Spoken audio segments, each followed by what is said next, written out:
Welcome back to WGAL's Commitment 2020 Election Special. I'm Janelle Stelson. And I'm Ron Martin. The campaign trail to the White House has run right through the Susquehanna Valley. Both presidential candidates have made several stops in the area. President Trump was just in Lititz, Lancaster County yesterday, and Democratic challenger Joe Biden campaigned in Gettysburg earlier this month. The campaigns have been fighting hard for Pennsylvania's votes, providing one-on-one access to the candidates or their surrogates. WGAL News 8's Barbara Barr shares some of those moments. We will win the Commonwealth of Pennsylvania. We will win 4 more years. From campaign rallies to one-on-one interviews. I don't see how a Democrat can win the presidency without winning Pennsylvania. We've covered the candidates in their quest for votes in this crucial battleground state. The road to victory goes straight through Pennsylvania. Vice President Mike Pence has given us frequent access in questioning him on the issues important to voters. Do you feel we've turned a corner? Well, I truly do believe that we will have a safe and effective vaccine before the end of this year. We talked about handling COVID-19 at a debate watch party on a farm near Lititz. Well, hello, Pennsylvania! And health care following a rally in Cumberland County. There is concern that those with pre-existing conditions may not be covered or guaranteed coverage. We will always protect Americans with pre-existing conditions. Former Vice President Joe Biden took questions at smaller venues last summer in Lancaster. Is your pick for vice president a black woman? I have not made that judgment. And in Harrisburg, I asked him about violence in the streets. Do you contend Antifa? Yes, I do. Violence, no matter who it is. For presidential campaigns, time is a valuable commodity. These candidates have shown the importance of spending it in Pennsylvania.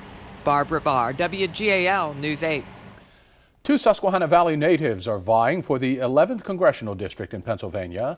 Democrat Sarah Hammond from Hanover, York County, is taking on incumbent Republican Lloyd Smucker from Lancaster. WGAL News 8's Caitlin Smith breaks down where each stands on the issues, starting with Smucker.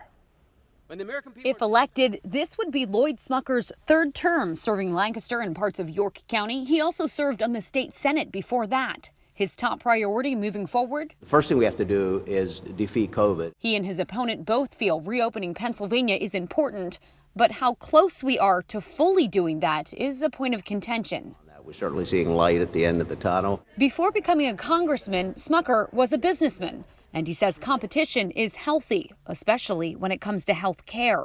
He says giving the option of more providers and insurers will lead to better coverage, not by allowing the government to step in. You guys good over there? With recent riots, and even in the streets of Lancaster, he feels it's more important than ever to support the police.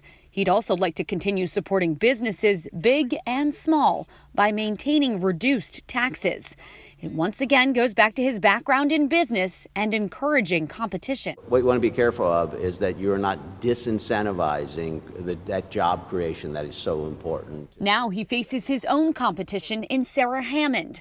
But if he wins, he says he'll continue to work with both sides of the aisle. Smucker is part of the Problem Solvers group, made up of Republicans and Democrats. And we've been urging the negotiators to stay at the table. A table he'd like to stay at, too.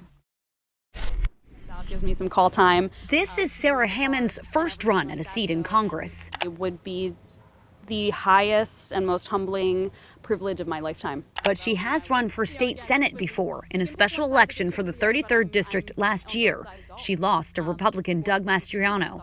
Now she's taking on Lloyd Smucker, partly because no one else was. Making sure that we're amplifying the voices of our people. She agrees with her opponent that it's important to reopen Pennsylvania, but says it's more important to take the COVID-19 pandemic seriously. Her #1 focus is health care. She wants to make sure everyone has coverage, whether you have a job or not.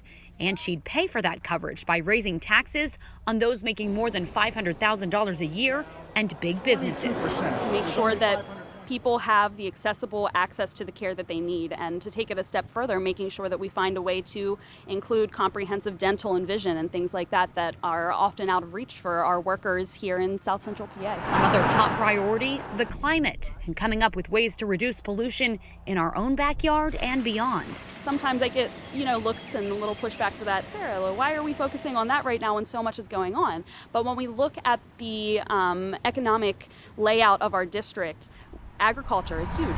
Something else hitting close to home. This is wrong! Protests over social injustice. Hammond would push to reallocate funds. I think that the police do carry a lot of weight. That was never intended for them to, and I think that when we look at the state of things right now, and just how hurt our general population is with race relations in general. She also wants to get rid of immigration and customs enforcement altogether, a stark contrast from her opponent's view, giving voters two very different candidates to choose from. Caitlin Smith, WGAL News 8.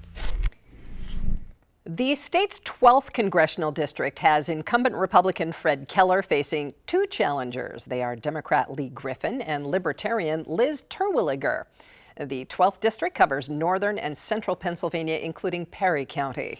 In the 13th congressional district race, Democrat Todd Rowley is up against Republican Congressman John Joyce. The district includes portions of Adams, Cumberland, and Franklin counties. Republican State Senator John DeSanto is seeking a second term serving the 15th district, which includes Harrisburg and parts of northern Dauphin County, as well as Perry County. His Democratic challenger is George Scott. Both candidates talked to News 8's Jerry Gish. We begin with George Scott. George Scott spent 20 years in active duty military before more recently becoming an ordained minister. That diverse background forms his priorities as he now runs for office. I saw how divided we were. I saw the way that people were struggling to get by on a day-to-day basis in terms of their lives, even though they were working harder than ever.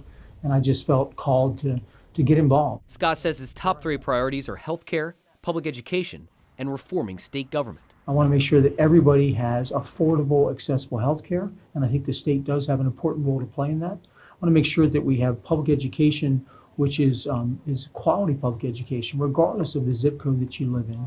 And I want to make sure we have a state government that is honest and transparent. On education, Scott wants the state to cover more of the cost, so local school districts are less reliant on property taxes. Typically, the state aid ends up being somewhere between 33 to 38%.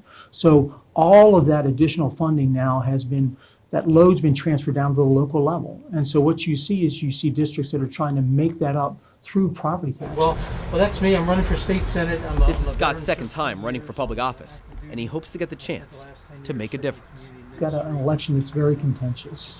And so what I would encourage the people of, not just the 15th district, but the people of Pennsylvania, is to take a look at the choices, study the candidates, study their values, study their records, say which one of these people represents what I'm interested in, what I care about, and cast your vote accordingly. I think if folks do that, and rather than focusing strictly on party affiliation, I think we'll end up with leaders that will be able to work together on behalf of all the people. For John DeSanto, 35 years as a successful businessman led to his decision to go into politics. I found it more difficult over time to run the business without government interference, and I just felt a need to get people with private industry experience involved in government and try to bring some common sense. DeSanto says he learned a lot during his first term in office.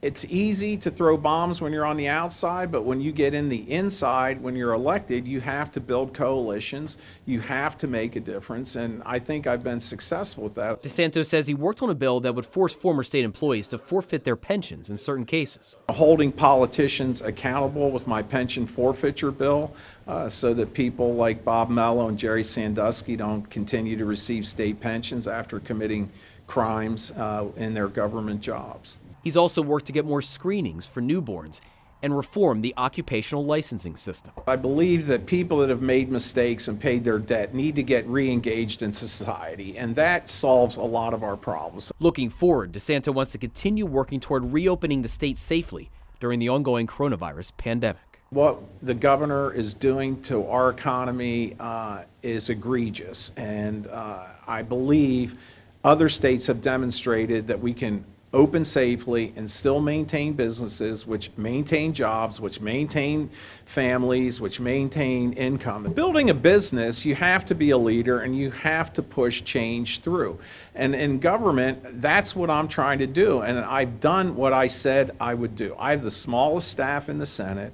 I don't take any expenses from my Senate accounts or my campaign accounts. I don't take the per diems. I donate my automatic cost of living raise every year to charity.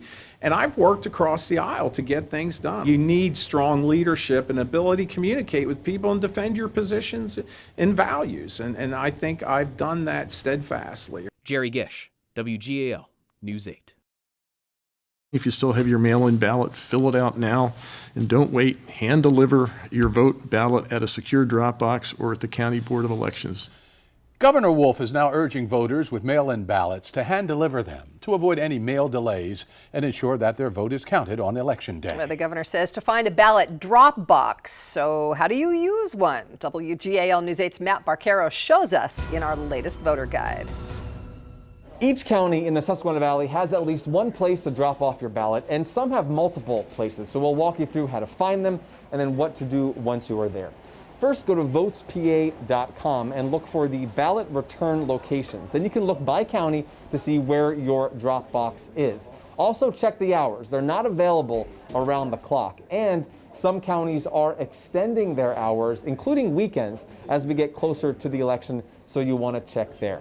Once you're ready to drop off your ballot, make sure that it's filled out and you use both envelopes, the secrecy envelope, then the outer envelope. Put them together even when you're dropping it off, and make sure that your outer envelope is signed and dated. Once that's complete and sealed, you can put this in your drop box, whatever it might look like in your county.